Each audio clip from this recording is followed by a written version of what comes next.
2017. Ano da Palavra.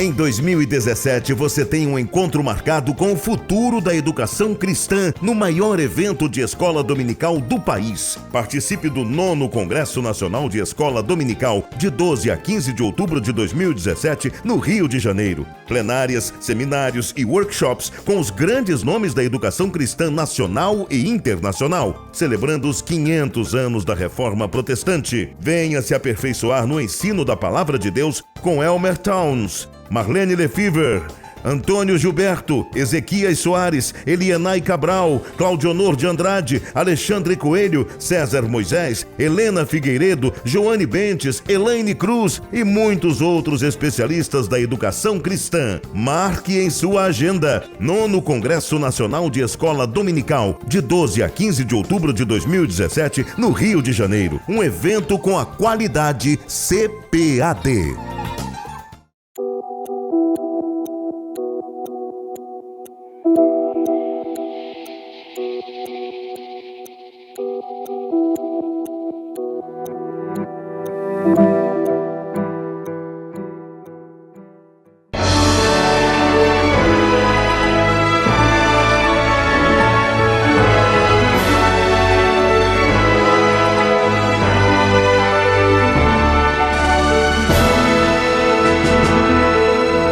Subsídios.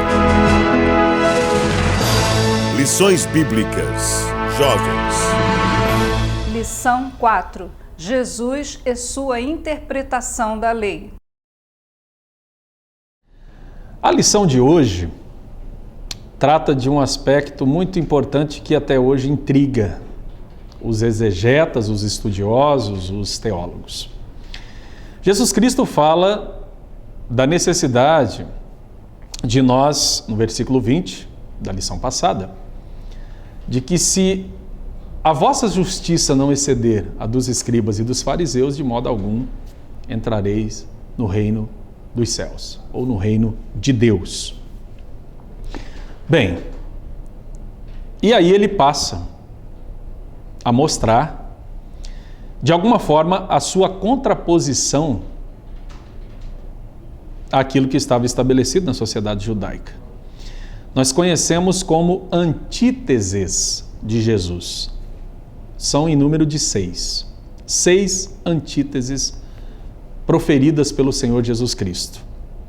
E você observa que em todas elas não há uma multiplicidade de regras. Pelo contrário, a regra permanece, o que significa que Jesus Cristo não era antinomianista, né? Uma pessoa contra a lei, uma pessoa que desprezava as regras, um revolucionário que não respeitava aquilo que estava estabelecido. Não, Jesus Cristo vai mostrar que a questão vai muito além do que as regras e do que a letra poderia prever. Então Jesus Cristo vai contrapondo e mostrando de certa forma que é necessário enxergar o verdadeiro propósito por trás dessas leis. O não matarás, por exemplo, o que é não matar? Todos nós entendemos. É mandamento do Senhor, que está lá em Êxodo capítulo 20, e a gente entende que desde aquele tempo há a proibição de não matar, apesar de que, conforme nós vemos em Gênesis, esse, na verdade, é o primeiro grande crime da humanidade, quando Caim assassina o seu irmão Abel. Mas pensem bem que desde lá de Caim, antes que ele assassinasse o seu irmão, houve o quê? Houve a inveja, houve a perversidade e a maldade. Portanto, quando Jesus Cristo trabalha a questão de que o simples proferir, né, xingamentos que seriam até socialmente aceitos hoje, como imbecil ou como louco, por exemplo, os xingamentos escondem o quê? Escondem o desprezo pelo semelhante, ainda que esse semelhante seja de fato alguém com o qual nós não nos identificamos e temos de certa forma uma repulsa. temos reservas contra esse semelhante. Seja um criminoso, seja alguém que cometeu coisas bárbaras.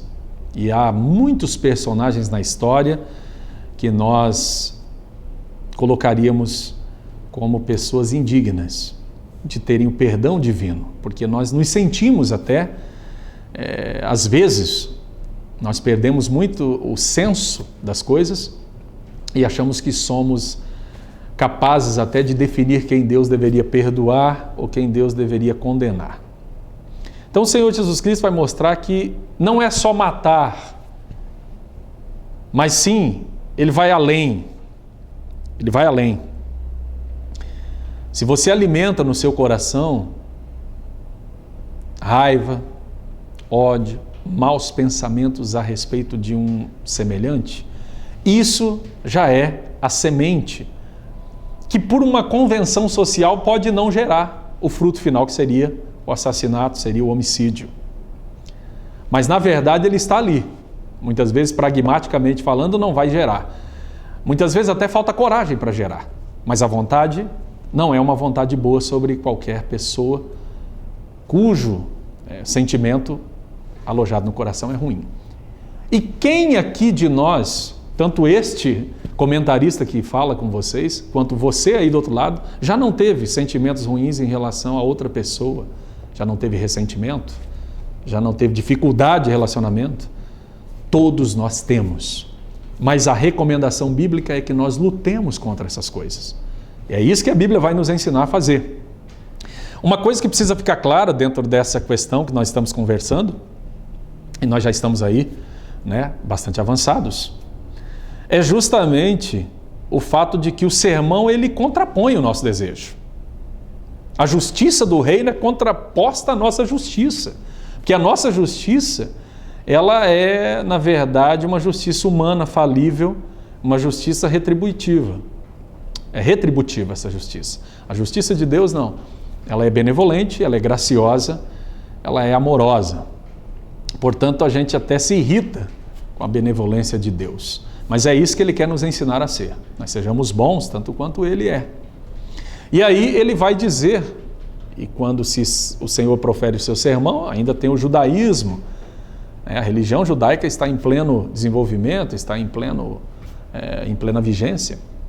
Se você lembrar que o teu irmão tem alguma coisa contra você, antes de você ofertar, você primeiro conserta. Não é se você tem contra ele, é se ele tem contra você, porque se você tiver contra ele, você não pode nem ofertar, é isso que ele estava dizendo. Mas se você sabe que ele tem algo contra você, você já deve ir a ele primeiro e tentar consertar. Portanto, é chocante a gente imaginar que nós, com a razão, dentro de uma discussão, dentro de uma demanda, ainda fôssemos procurar o nosso oponente, aquele que nos fez mal, para consertar com ele. Ou seja, ele é que procure a gente. Muitas vezes nós pensamos assim. Ou se procurar, eu também não perdoo. Mas Jesus Cristo ensina que eu devo ir em direção a ele e consertar antes de ofertar.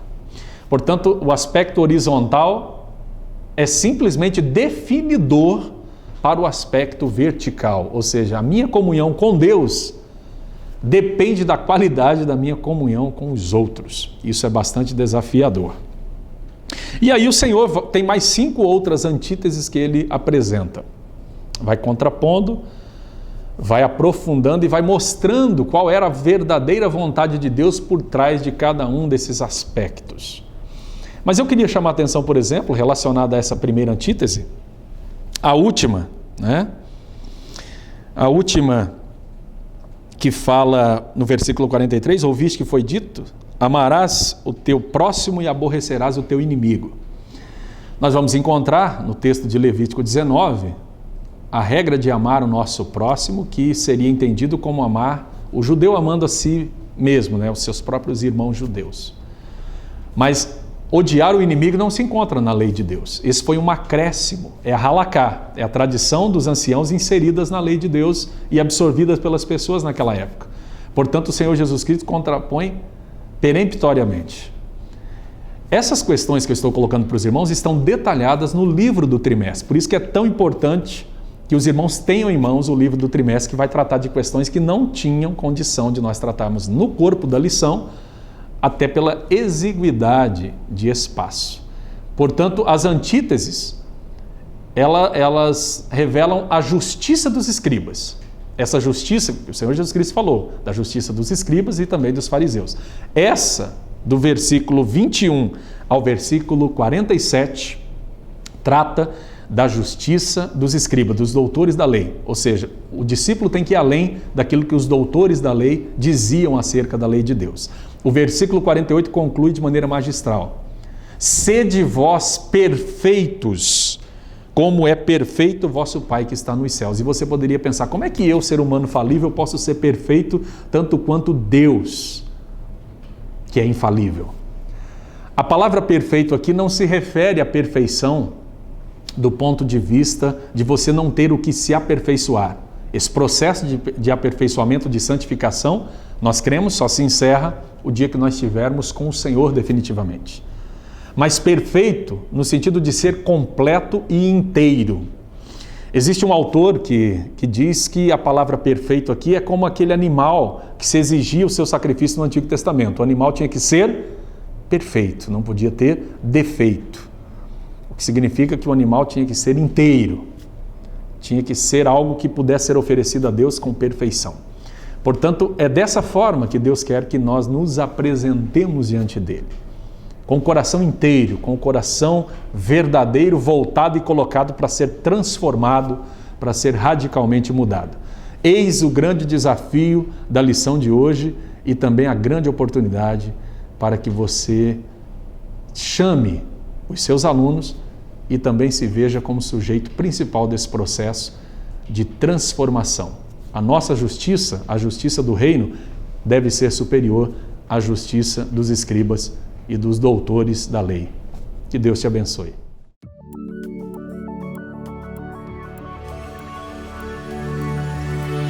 CPAD, a editora da Escola Dominical.